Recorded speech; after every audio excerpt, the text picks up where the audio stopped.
Bom dia, pessoal. Queria primeiro também agradecer estar nesse grupo incrível, que a gente foi acompanhando o crescimento e a evolução desses trabalhos. E eu quero falar dessa. O título do meu trabalho é Explorações Orgânicas entre Vida e Arte, né? E por que isso? Porque como alguns de vocês sabem, quem me conhece, eu sou artista do corpo de formação, né? Minha formação é no teatro, mas eu trabalho com o corpo no sentido mais amplo, assim, né? O meu interesse sempre foi nesse lugar. E acho que foi por isso também que eu vim parar aqui. É, e eu tenho me deparado com algumas pessoas, né, na vida aí, clientes, alunas, que estão me apontando algumas questões e que elas me têm provocado alguns questionamentos, assim, entre esses dois lugares, assim, entre a arte e a terapia, entre, né, porque a minha concepção de arte também sempre foi muito relacionada ao cotidiano, à vida, né? Então, tem muito a ver com o erótico, e vocês vão entender melhor isso que eu estou falando. Mas antes de tudo, eu queria mostrar para vocês, eu vou compartilhar a tela aqui. Aí vinha uma aluna minha, tá? Esse vídeo aqui a gente fez no dia 21 de outubro agora. Aí vinha uma mulher de 34 anos e ela me procurou para fazer esse trabalho que eu tenho proposto, que é entre o burlesco com um viés mais terapêutico, e a gente foi, né, se vinculando também um pouco mais proximamente, assim. E eu vou deixar vocês ouvirem ela, depois a gente conversa. E você me falou certa vez, assim, sobre a questão de manifestar dores no corpo mesmo, né? Você pode falar sobre isso, sim? Sobre o que você sente, como você sente, como é que é isso, onde? A relação com o clima que você tinha me falado também antes. A questão das dores, eu sinto que tem muita relação com essa questão da mudança climática. Quando vai chover, é curioso que eu sinto em mim que vai chover. Às vezes eu sinto nas pernas, a grande maioria das vezes nos braços. Isso desde criança. Ah, é? Desde criança? Desde criança. E aí, como eu não sabia lidar com isso, eu dizia que estava com dor. E minha mãe também não entendia. Ela acabava vendo que era muito mais.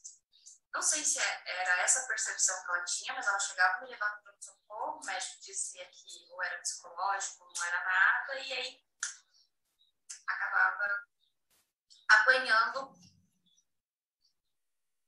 por dizer que estava sentindo dor. Então, durante muito tempo na minha vida, eu omiti isso de mim mesma. Não, eu não estou sentindo dor. Na verdade, mesmo sentindo dor, eu dizia para mim mesma que eu não estava sentindo dor.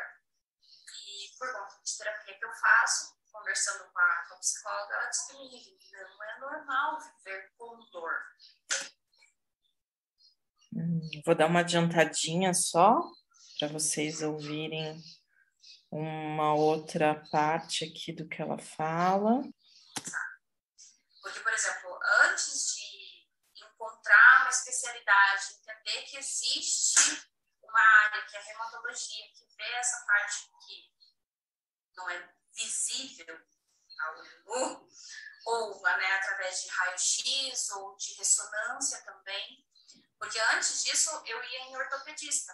Eu não sabia o que era, né? Eu achava que por ser, é músculo. Eu não sabia nem que se era ou não músculo. Depois eu fui entender aonde é o músculo e que parte de fato dói quando é muscular. E aí, sempre indo atrás, só que aí o que acontece? Sempre ouvi dos profissionais você não tem idade para ter uma doença reumatológica. Você não tem idade para sentir isso que você está sentindo. Mas eu estou sentindo! Da onde que eu tirei isso? Eu tirei, enfim.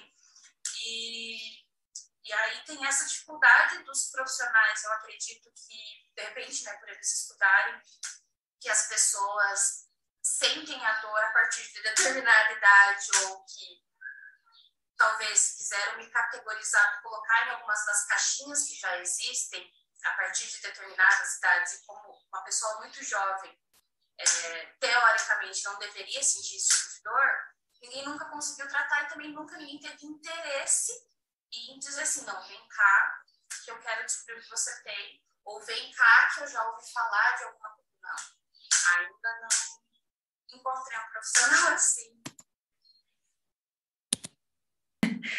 Tem 20 minutos o vídeo dela. Um dia, se vocês quiserem ver, ela concordou, viu? Tem um pedaço do vídeo que ela até verbaliza.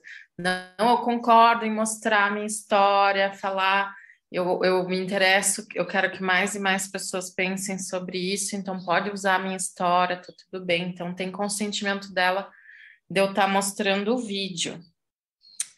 Ela traz questões muito interessantes, assim, que eu quero esmiuçar com vocês a partir desse olhar, né? Orgânico. Então, se eu estou falando dessas explorações entre vida e arte, primeiro, o que é a vida para nós, né? Vamos aqui pensar desde tudo que as meninas já colocaram no grupo, mas eu vou resumir nessa frase: um processo orgânico e orgônico também, que acontece entre a concepção e a morte, né? Passando pelo nascimento e todas as fases. E a vida, ela faz e cria sentidos a partir da experiência, né? Experiência do viver. Então, uma das partes muito importantes para a experiência do viver é uma dimensão estética também, né? Que ativa uma sensibilidade específica. E quando há um desequilíbrio na saúde, né, na energia, no orgone, também há um desequilíbrio nessa experiência do viver, né? Isso gera um déficit nessa experiência. Então, existe uma limitação da potência do organismo.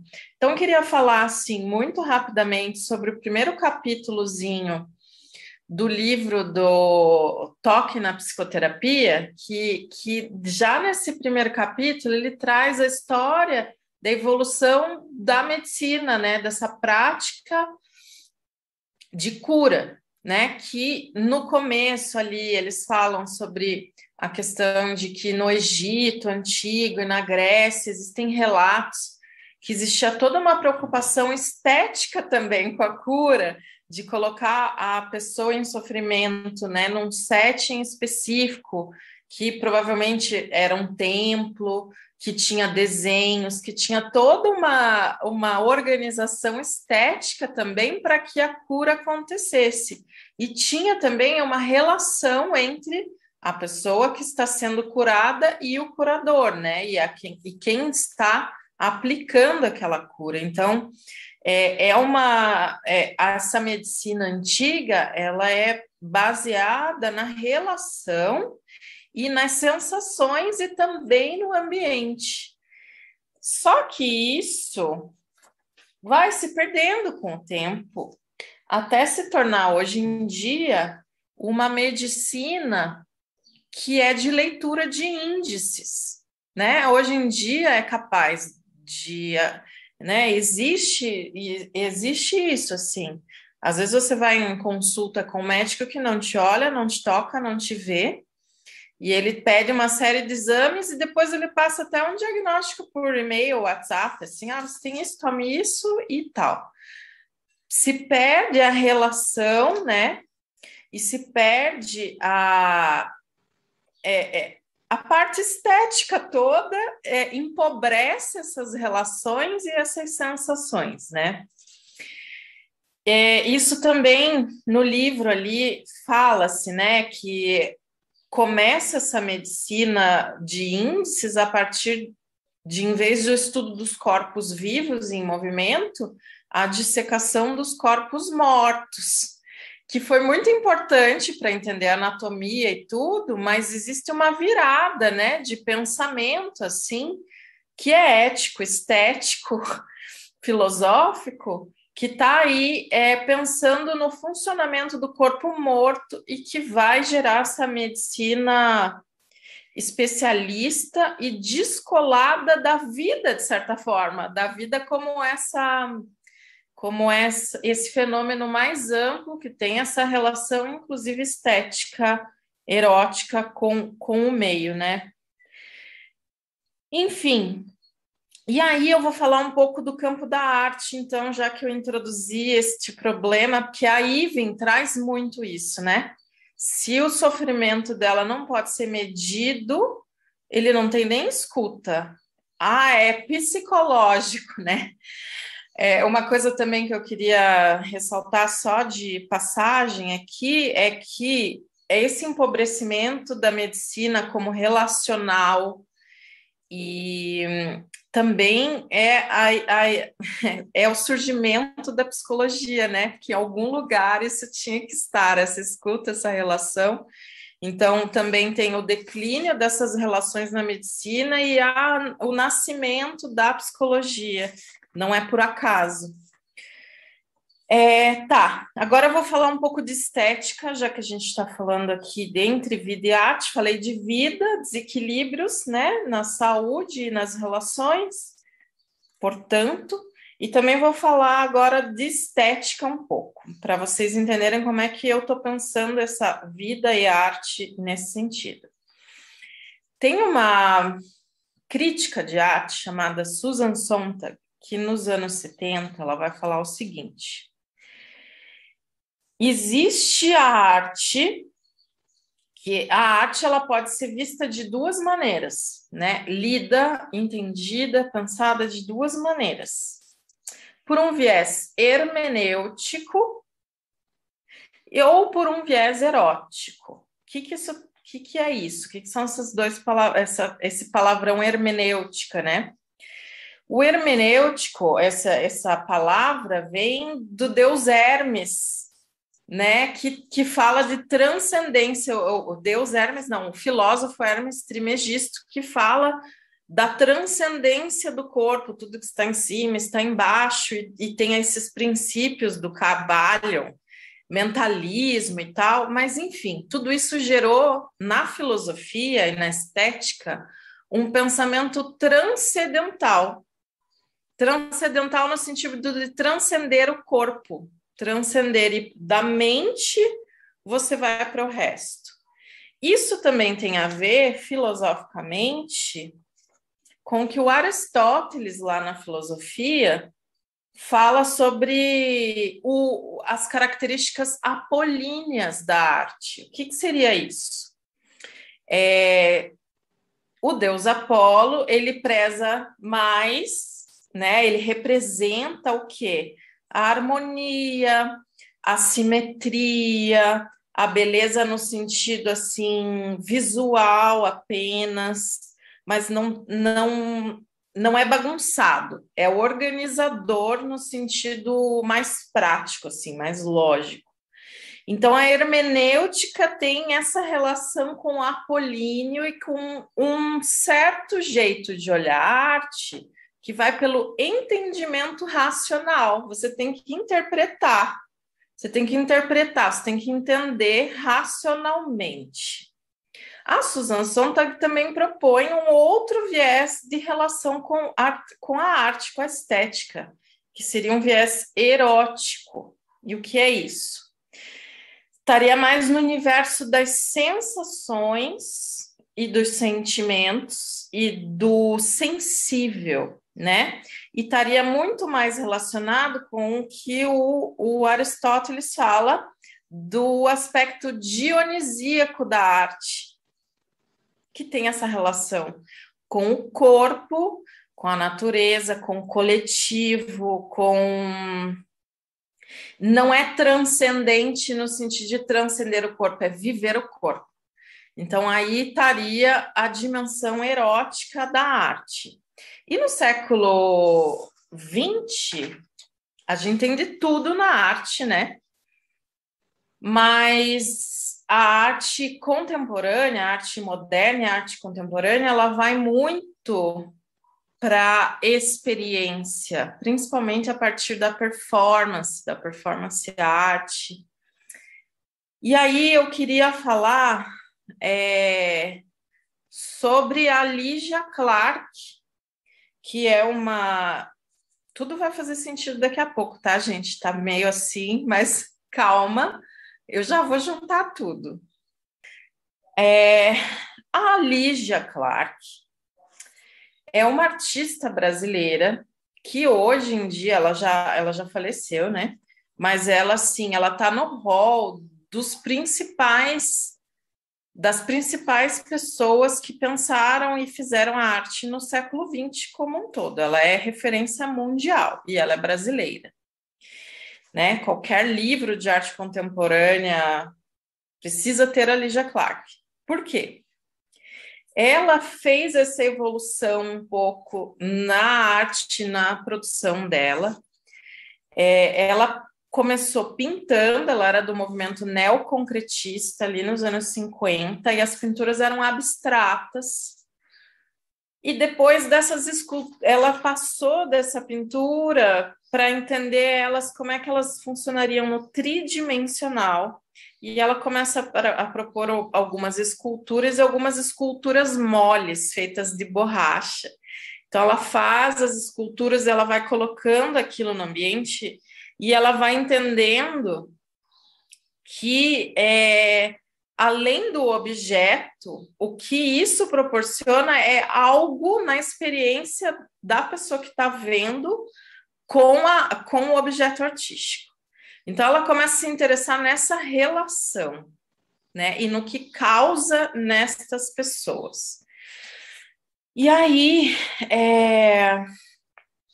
ela tem também uma obra chamada Bichos, que é a partir de onde ela começa a ficar muito famosa, que são placas de metal, assim, com dobradiças, e os bichos, eles são manipuláveis, então você vai manipulando aquelas obras, aquelas esculturas, e eles vão virando, ganhando formas, ganhando movimento. Só que hoje em dia você vai em qualquer museu, tá lá o bicho parado, você não pode nem tocar. Então é frustrante, mas os bichos foram feitos para ser tocados. E aí, nos anos 60, no comecinho da formação dela, ela estuda na França um tempo, depois ela volta para o Brasil, e ali naquele periodinho bem efervescente, nos anos 60, ela volta para Paris. E ela começa a pensar em objetos relacionais, que são outras coisas já, não tem essa preocupação de estar exposto num museu ou numa galeria, e sim são objetos que só fazem sentido se tiverem em contato no corpo de uma pessoa. E a partir disso ela começa também a propor experiências. Gente, a Lygia Clark é a nossa Gerda Boyce, tá? Ela é a nossa Gerda Boyce e ela faz isso a partir do campo da arte. É muito interessante. Eu vou mostrar um documentáriozinho sobre ela aqui, que ela faz um atendimento com uma pessoa, e isso para ela não era puramente terapia, era uma performance, mas é terapêutico, ela chama assim também. Vou mostrar aqui para vocês, eu compartilho a tela mais um pouquinho, vocês vão ver, e daí no final aqui eu faço o meu fechamento. Nossa, daria para falar 1000 anos também sobre essas coisas. O documentário se chama Memória do Corpo de Lygia Clark. Aqui é nos anos 70, no Rio de Janeiro, tá? Então, vocês vão ver que as modas são bem anos 70, bem Rio de Janeiro. E é isso, eu vou mostrar um pedacinho dessa sessão para vocês.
Esses são objetos relacionais, tá? Ela chama dessa maneira.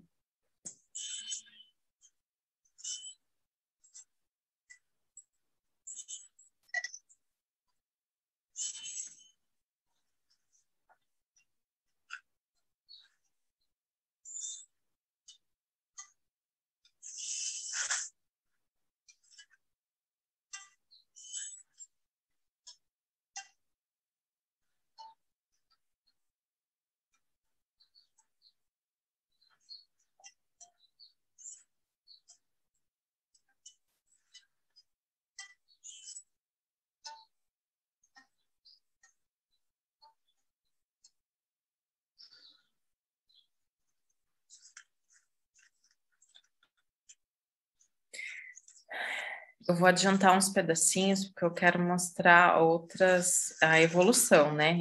E assim, teu vídeo é longo.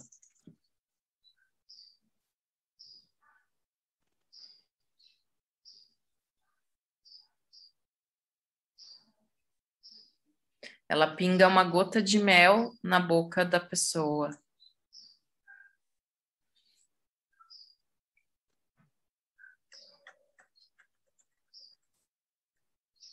E aquece o lábio com uma lanterna.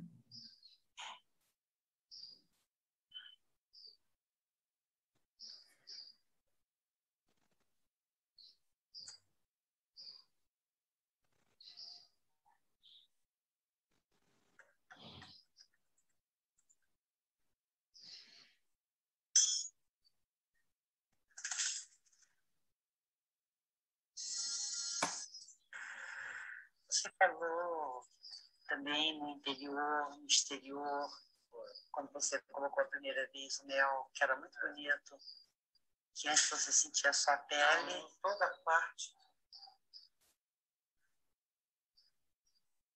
Eu não sei se ofende aí chamar eles de coisas, mas todas as vezes que elas estão passando em cima de mim,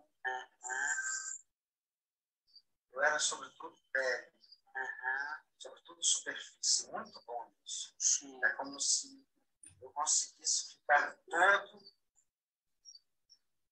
na superfície. E a superfície é o lugar da gente comum, é o lugar onde a gente está comum. Então eu estava todo, o mundo através dele, eu estava todo superfície. Com o mel me preencheu, me encheu. Eu estava sem existir dentro. Eu não estava vazio, não existia dentro. Eu só existia a superfície.